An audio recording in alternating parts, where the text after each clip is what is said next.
Welcome to a deep dive. Great to be diving in. Today, we're really going to crack open some specific English vocabulary. We're looking at material you shared with us. Mm-hmm. And think of this as a bit of a linguistic expedition. Our mission, really, is to go deep on 5 specific words and one phrase that popped up. Right, not just the surface meaning. Exactly. We want to unpack the nuances, the different ways these words live and breathe in English. And understanding them precisely, it just sharpens your own communication tools, doesn't it? For thinking, for speaking, for writing. Totally. So on the list today we have effect, extraordinarily, fabulous, feeble, and the phrase ghost story. A nice mix. Yeah, should be interesting. So let's grab our metaphorical gear and jump right in. Sounds good. I think looking closely at how words are actually used in context, like in the material you mentioned, is where the real learning happens. Yeah.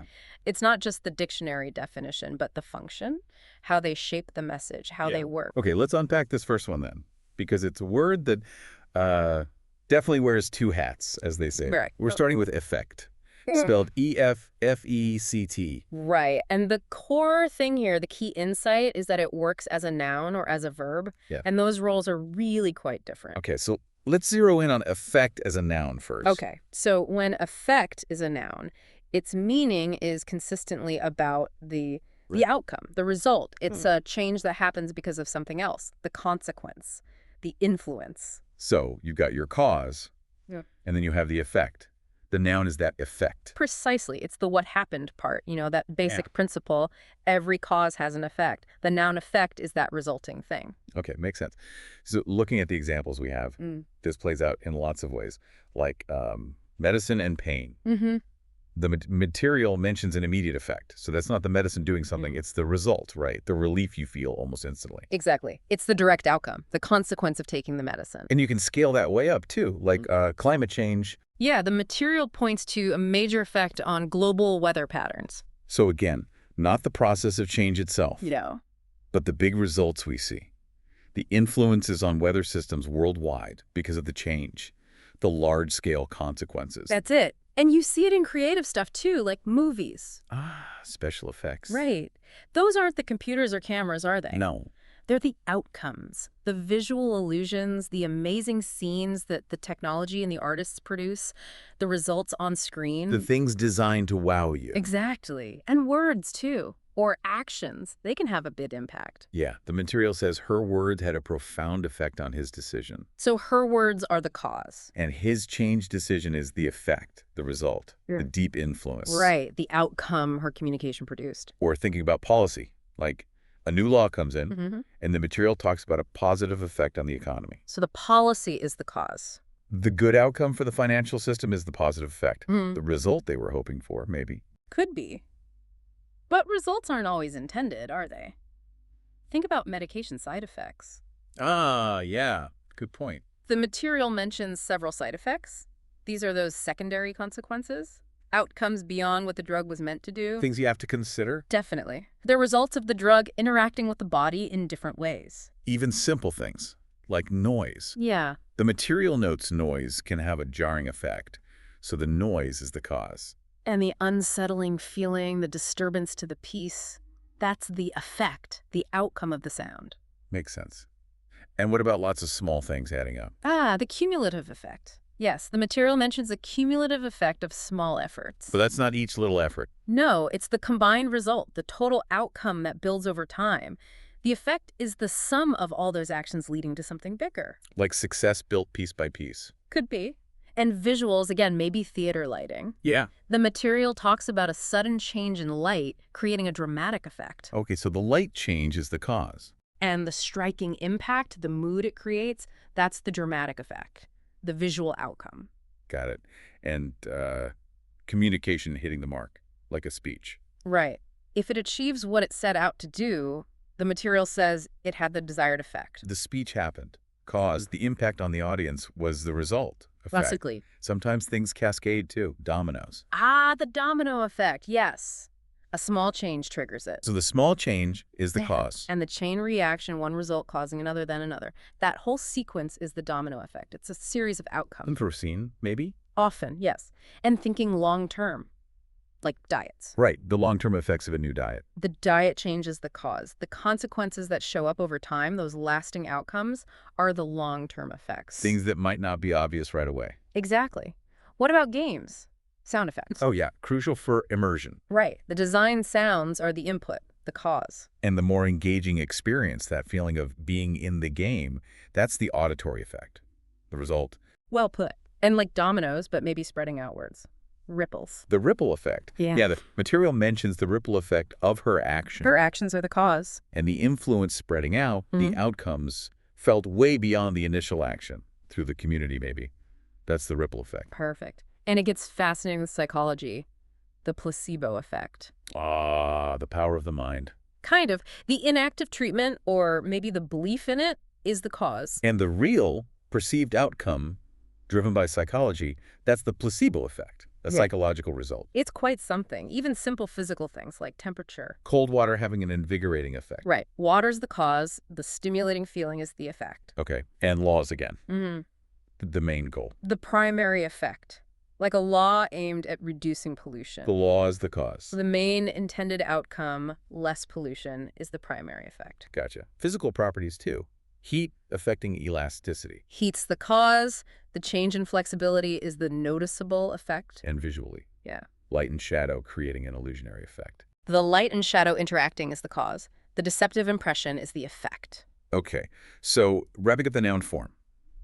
Whenever we see effect as a noun in these examples, it's always pointing to the result, the outcome, the consequence, the influence. It's the product of something else. Exactly. It answers what happened because of X. It describes a state that has been brought about. It's kind of static in that sense. Right. It is the result. Okay. Let's flip the switch then. Yeah. Because the same word, E-F-F-E-C-T, can also be a verb. And this is where it gets really interesting and maybe where confusion can creep in. It absolutely can. This distinction is crucial. As a verb, to affect with an E means to cause something to happen, to bring it about, to implement it, to achieve a change. So it's active. It's not the result itself, Yeah. but the action of making the result occur. It's about doing, achieving, agency. Yes, that's the heart of it. If the noun is the outcome, the verb is the act of producing that outcome, making it real. Okay, so let's look at the examples where it's a verb. We should see that action clearly, like the new manager. Right, the material says the new manager will affect significant changes. Okay, so the manager isn't the change. No. They're the one causing the changes. They're bringing about the alterations. They're the agent. Precisely. Or in diplomacy, negotiations designed to effect a lasting peace agreement. So the talks are the process, the action. Taken to bring about the agreement. The verb highlights the effort to make it a reality. Got it. What about advocacy? Someone working for change. Yeah, her tireless advocacy helped to affect policy reform. So her work, her advocacy was the force. That helped cause the changes in the rules. She helped bring that reform into being. Through her efforts. Yeah. And companies. Maybe during a merger. Or just internal change. The material says a company hopes to effect a smooth transition. Meaning their goal is to bring about that orderly shift, to manage it, make it happen smoothly. Yes, the verb describes their active intention and the actions they'll take. And community work. The goal is to effect a positive transformation. Right. The objectives to cause that beneficial change, to work towards making it happen. Medicine again, but the action side. A doctor's treatment able to effect a rapid recovery. The treatment is the action, the intervention. To bring about the quick recovery. The treatment caused it. Exactly. New technology, too, often promises big changes. Yeah, new tech promises to effect a revolution in communication. So the tech is expected to cause this huge change. The verb points to its potential to bring about the revolution. Right. And inside companies, leadership. They need to act. They must work to effect real change, the material says. They have to strive to bring about that change, make it happen. Yes. Legislation, too. Laws aim to affect things. Like the example, a proposed law seeks to effect greater equality. The law is the tool to cause more fairness. Small things, big results. Small actions can affect big differences. Even minor deeds have the power to bring about significant changes. The verb emphasizes the power of the action itself. Governments use policies, to try and change the economy. Right. The government is trying to effect a reduction in unemployment. They're actively trying to cause that decrease Mm. through policies, programs. Exactly. Personal qualities can do it too. Her quiet determination was enough to effect a shift in opinion. Wow. So her resolve was strong enough to bring about that change in how others thought. Apparently so. Software updates, they change how we work. New software will affect how we process data. It will cause a change in the process. Charities. Yep. They work to affect good things. A charity aims to effect lasting improvements in living conditions. Their goal is to bring about those improvements. And big environmental shifts. They force changes. Change in climate will inevitably affect agricultural practices. It will unavoidably cause a change in farming. Yes. And making progress requires effort. To effect meaningful progress, consistent effort is needed. To cause that progress, you need the effort. Right. Reforms are designed to affect something specific. Like reforms designed to affect a more transparent financial system. They were created to bring about that openness. Regulations. Yeah. They change how businesses run. New regulations will affect how businesses operate. They will cause a change. Building community. That's an active goal. The goal is to affect a greater sense of community. The objective is to bring about that feeling. In words again, they can have an effect, the noun. But they can also affect change, the verb, if they're powerful enough. His words were powerful enough to affect a change in public perception. Strong enough to cause that shift in opinion. Wow. Okay, seeing them side by side like that, using the examples, it really makes the difference clear. Noun, the result, the what happened. Verb, the action, the making it happen. It's so important for clear communication, isn't it? When you're reading something, understanding if it's an effect, a result, or an action to affect a plan, to cause a result, totally changes how you interpret it. Yeah, it makes you think about responsibility, causality. Yeah. Is this the outcome of something, or is this an action designed to cause something? Exactly. It's like describing symptoms versus describing the treatment. Right. Symptoms are the effects of the illness. The treatment is the action taken to effect a recovery. One describes the state, the other describes the intervention. Perfectly put. And mastering that distinction really helps you be more precise in your own English. You avoid mixing them up. It adds a layer of sophistication, maybe. Definitely makes your language sharper. Okay, that makes a ton of sense. Right, let's shift gears. From results and causing change, let's move to a word that describes things that really stand out, things that are remarkable, unusual. Our next word, extraordinarily. Extraordinarily. Okay, so this one's an adverb. Right, usually modifies verbs or adjectives, tells us more about how or how much. Exactly, and extraordinarily is all about degree. It means in a way that is very unusual, remarkable, exceptional. It emphasizes that something is significantly beyond the norm, often surprisingly or impressively so. So if I say something is very good, that's one level. But extraordinarily good is like off the charts. Right. Cranking the volume way up. That's a fantastic way to think about it. It signals something truly noteworthy, exceeding standard expectations for intensity or quality. Okay. Let's look at some examples from the material. A child with advanced skills. Right. The material mentions a child showing extraordinarily advanced skills for her age. So not just very advanced, but remarkably, unusually so for that age. It highlights how exceptional it is compared to her peers. Exactly. Or describing beauty. A painting was extraordinarily beautiful. Again, not just pretty. It suggests a level of beauty that's remarkable, exceptionally striking. Maybe the detail, the impact. Something beyond just very beautiful. Yes, it evokes that sense of wonder. Performance under pressure is another good one. He performed extraordinarily well under pressure. So, many people might perform well or very well, but extraordinarily well suggests exceptional capability, maybe exceeding all expectations given the stress. Unusual composure and effectiveness. Like, how about the weather? The weather was extraordinarily cold for this time of year. So, not just chilly, not just very cold, but unusually, remarkably frigid compared to the seasonal norm. It flags it as an exception. Precisely. Or complexity. New technology is extraordinarily complex. Meaning not just complicated, but remarkably intricate. Maybe surprisingly so. Exceptionally hard to grasp or use. Yes. Highlights that high, maybe unusual level of complexity. Character traits, too. She was extraordinarily patient. Her patience wasn't just admirable, it was remarkable. Exceptional. Way beyond what you'd normally expect, maybe with someone difficult. Exactly. Speed. An athlete is extraordinarily fast. Not just quick, exceptionally high speed. remarkable compared to others. Right. Condition of objects. An antique piece was extraordinarily well preserved. So better than just good condition. Remarkably intact, maybe defying expectations for its age.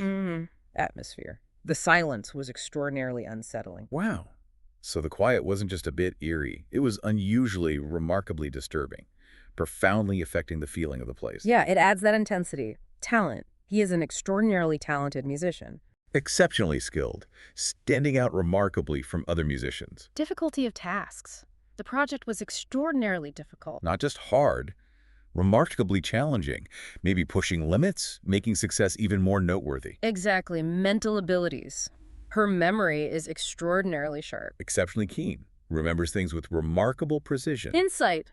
A book provides an extraordinarily insightful look. Offers remarkably profound understanding, exceptional clarity or depth. Landscapes.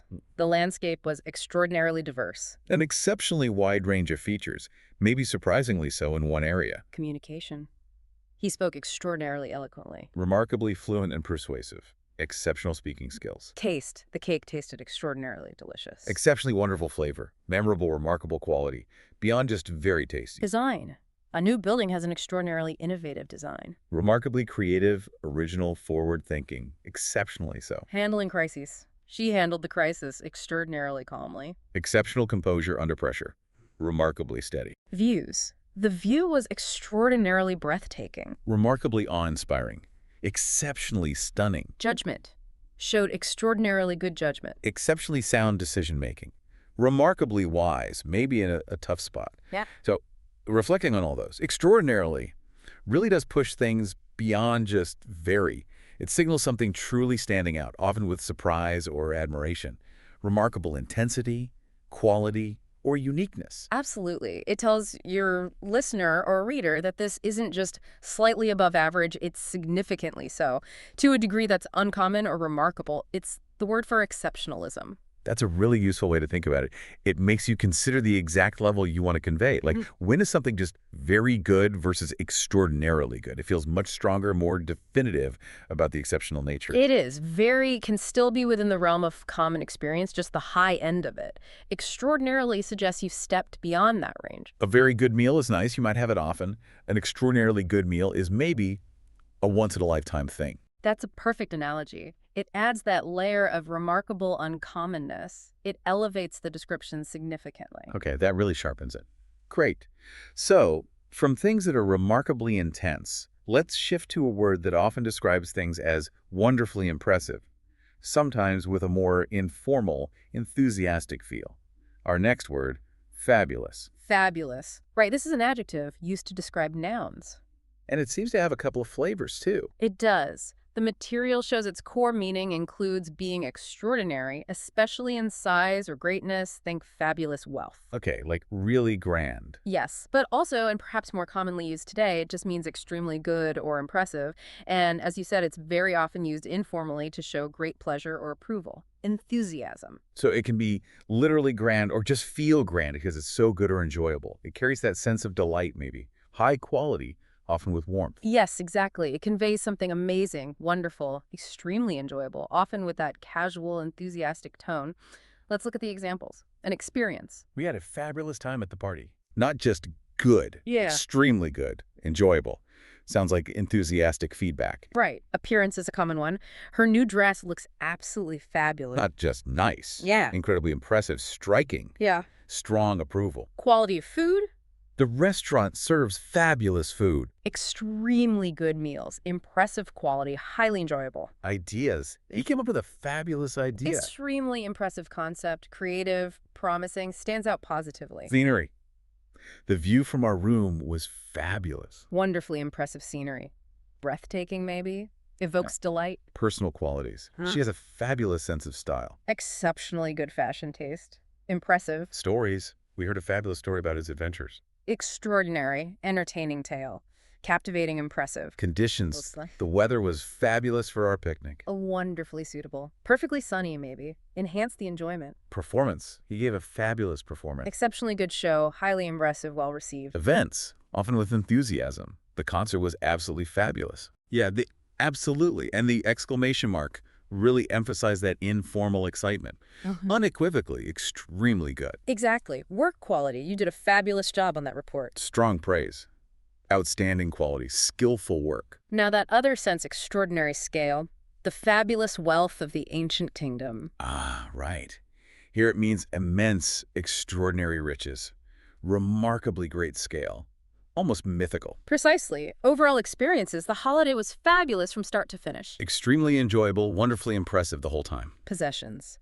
She has a truly fabulous collection of vintage jewelry. Exceptionally good, impressive collection. Remarkable scope or quality. Personal feelings. He felt fabulous after a good night's sleep. Ah, informal use, meaning extremely well, energetic. Great. Design. The design is just fabulous. Simple, informal praise. Wonderfully impressive architecture. Opportunity. What a fabulous opportunity to travel. Informal again. An extraordinary chance. Exciting, impressive potential. Effort. The team put in a fabulous effort. Exceptionally good energy and dedication. Impressive effort. Atmosphere. The atmosphere at the festival was absolutely fabulous. Again, strong, informal praise. Wonderfully impressive ambience. Skills. She's a fabulous cook. High praise. Extremely good chef. Impressive meals. So yeah, fabulous is pretty versatile. It can do the genuinely grand, extraordinary scale thing, but much more often in everyday informal use, it conveys strong positive feeling. Wonderfully impressive, enjoyable, excellent, expressed with enthusiasm. That subjective, enthusiastic part feels really key to how it's often used now, doesn't it? So comparing it again, how does fabulous sit next to extraordinary? They seem to overlap on extraordinary, but fabulous adds that.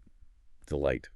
Personal approval. That's a very sharp observation. You're right. They share that core sense of being beyond the ordinary, but extraordinary tends to focus more on the degree of unusualness or remarkableness, often suggesting a more objective assessment. Like the extraordinarily fast athlete based on speed, or extraordinarily complex tech based on intricacy, more measurable things. Exactly.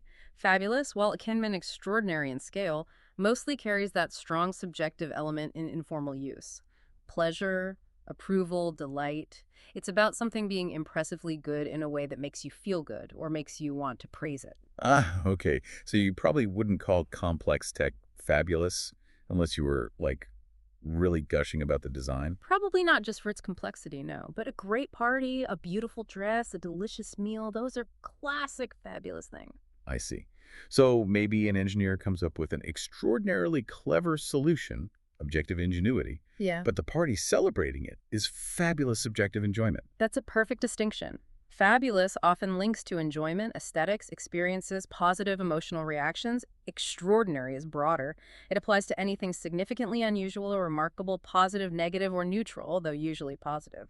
Remarkable technically versus remarkably delightful. That clarifies it hugely. Not just very good, but wonderfully good, impressive, often sparking joy. Okay. From the wonderfully impressive, let's swing to the other end. Things lacking strength, power, effectiveness. Our next word, feeble. F-E-E-B-L-E. Feeble, yes, another adjective. And its core definition is definitely about lacking physical strength, often because of age or illness. Right.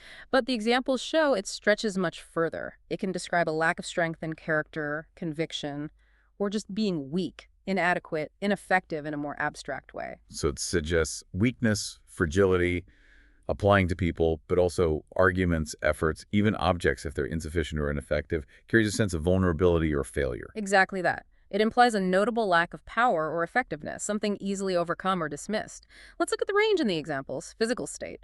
The old man was too feeble to stand. Lacked the physical strength, maybe due to age. Right. Sound. Her voice was a feeble whisper. Weak, soft sound.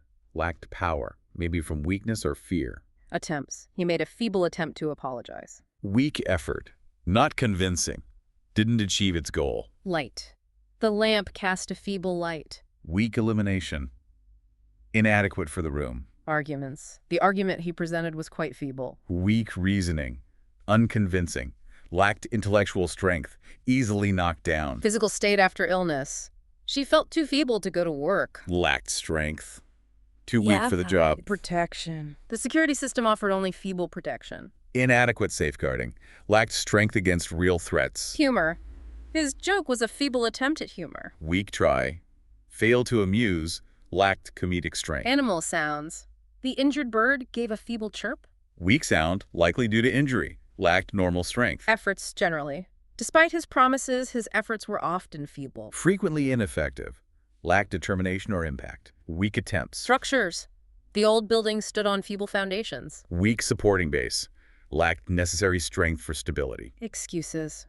She offered a feeble excuse. Weak, unconvincing reason, lacked credibility. Medical signs. The patient's pulse was very feeble. Very weak heartbeat, lacked normal strength, often serious. Challenges. The team's challenge was rather feeble. Ineffective objection, lacked force or a strong basis. Easily dismissed. Understanding. He had a feeble grasp of the subject. Weak understanding, lacked depth or comprehension. Plants. The plant looked feeble after the frost. Appeared weak, damaged, lacked vitality. Resistance. His efforts to resist were ultimately feeble. Ineffective attempts, lacked strength to succeed. Mechanical things. The old engine made a feeble attempt to start. Weak effort to ignite, lacked power. Light sources again. The light from the dying campfire was feeble. Weak illumination as the source faded. Protests. The feeble protests were ignored. Weak objections, lacked force, impact, disregarded. Okay. Looking at all those, feeble consistently means pronounced weakness. Physical, intellectual, structural, effectiveness. It often suggests being easily overcome, inadequate, bordering on failure. It really paints a picture of lacking substance, doesn't it? Being vulnerable. So thinking about word choice, when would feeble be better, more precise than just saying weak? Weak feels maybe temporary sometimes. Feeble seems deeper. That's a really key insight. Weak is general. Feeble often implies a more profound, maybe inherent lack or weakness from deterioration, like age or illness. A weak signal might just need a boost, but a feeble pulse, that feels like life itself is struggling. A weak argument might have a flaw. A feeble argument suggests it has almost no foundation, no persuasive force at all. Right. So feeble adds that layer of vulnerability, inadequacy, a fundamental deficit of power or vitality that weak might not always convey. Using feeble makes the description more vivid, more impactful when you want to stress that deeper lack of strength or effectiveness. That's incredibly helpful for choosing the right word. Okay. We've looked at states, qualities, actions. Now let's turn to a specific type of story that shows up. The phrase, ghost story. Ghost story, yeah, a noun phrase, describes a particular category of narrative. Pretty straightforward, right? A story about ghosts or haunted places. That's the core of it, absolutely. Often told to frighten or maybe just entertain by focusing on the supernatural ghosts, hauntings, otherworldly stuff. So the key ingredients, supernatural beings, haunted spots, suspense, fear, entertainment through the otherworldly theme. Exactly. It's a specific genre defined by that subject matter, and the examples show it used in various ways. The classic campfire setting. Sitting around telling ghost stories, sharing spooky tales. Right. Locations get linked to them, too. The old house was the setting for a terrifying ghost story. So the house itself becomes part of the story, the place where the spooky stuff supposedly happens. Literary taste. He loves to read classic British ghost stories. A specific subgenre, traditional tales about apparitions from Britain. Film genres. The film is a modern ghost story with a psychological twist. So it fits the category, but with contemporary themes or techniques mixed in. Personal impact. Afraid to sleep alone after hearing that ghost story. Shows the intended effect. The scary tale worked. Collections. A book of Irish ghost stories. A compilation from a specific culture. Tour guides use them. The guide told a chilling ghost story about the castle. Adds atmosphere, spooky, local flavor. And importantly, it's not always literal fiction. There is a figurative use. Someone claims they saw a ghost, and the reaction is... It sounds like a ghost story. Meaning, you think they're making it up? Or it's just unbelievable. Exactly. It's using the term to describe the claim as sounding improbable, fantastical, unbelievable, like a made-up tale, even if the person thinks it's real. That's fascinating. Like the urban legend example. Turned out to be just an elaborate ghost story, meaning it wasn't true, just a complex supernatural narrative spreading like fact. Right, it tags it as fiction or folklore. Director style, known for his atmospheric ghost stories. Identifies his work by this genre focus. Eerie, suspenseful tales. Childhood requests. Children begged grandfather to tell another ghost story. Highlights its role in oral storytelling, entertainment, thrills. Personal preference within the genre. I prefer my ghost stories more suspenseful than gory. Shows taste regarding tone and elements within the category. Live performance. Local theater putting on a live ghost story performance. Adapting the genre to the stage. Real-life locations framed this way. The Old Inn, famous for its resident ghost, a real-life ghost story. Using the term for a situation believed to involve a genuine ghost. Framing reality as a narrative. Creative writing. Tried to write a scary ghost story for the competition. Intentionally creating a fictional tale in the genre. Podcast content. Specializes in true crime and ghost stories. Listing the genre alongside others, showing its popularity. Situational prompts. Campfire always makes me want to tell a good ghost story. Certain atmospheres trigger the desire to share these tales. Cultural heritage. Villagers have many local ghost stories passed down. Role in folklore, oral tradition. And finally, enjoying the story itself, regardless of belief. Doesn't believe in ghosts, but loves a good ghost story. Shows the appeal lies in the narrative, the suspense, atmosphere, entertainment, not just belief in ghosts. Exactly, the power of the storytelling. So ghost story is mainly literal, a specific spooky tale type, but it gets that really potent figurative meaning for something unbelievable. Yes. And what makes something sound like a ghost story figuratively? It implies, a lack of solid evidence, maybe relying on shaky personal accounts, something fantastical or improbable that really strains belief. Like a fictional story, it might be scary or entertaining, but it just sounds too wild to be true. Precisely. Using the term figuratively is a quick way to express skepticism. You're comparing the claim to a genre known for being fictional, often far-fetched. It's a strong way to dismiss something as unlikely or untrue, like saying that's just a fairy tale, but with that specific, spooky, maybe unsubstantiated flavor. Exactly. It immediately flags the claim as belonging more to fiction or questionable accounts than to verifiable fact. Okay, so wow, we've really dug deep today based on the material you shared. 5 vocabulary points and a phrase. Huh. We unpacked effect, its crucial double life as a noun, the result, outcome, and a verb, to cause, bring about. We looked at extraordinarily how it ramps up descriptions way beyond very, signaling remarkable, unusual intensity. Right. We discovered fabulous, its dual nature, extraordinary scale, but more often that wonderfully impressive, enjoyable vibe, often full of enthusiasm. Yeah, that's subjective warmth. We analyzed feeble, exploring its meaning of lacking strength, effectiveness, vitality, suggesting inadequacy or vulnerability. That sense of lacking substance. And finally, we deconstructed ghost story, identifying the literal supernatural tale and its powerful figurative use for unbelievable claims. And seeing them all through numerous examples really shows how context is everything, doesn't it? Yeah. The precise meaning, the impact, it all comes clear when you see the words in action. Absolutely. And understanding these nuances, it's not just, an academic thing. It's about giving you better tools. Choosing the exact right word makes your descriptions clearer, your arguments stronger, your praise sound more genuine. And it makes you a sharper listener and reader, too. You catch those subtle differences in meaning, the level of intensity someone's conveying.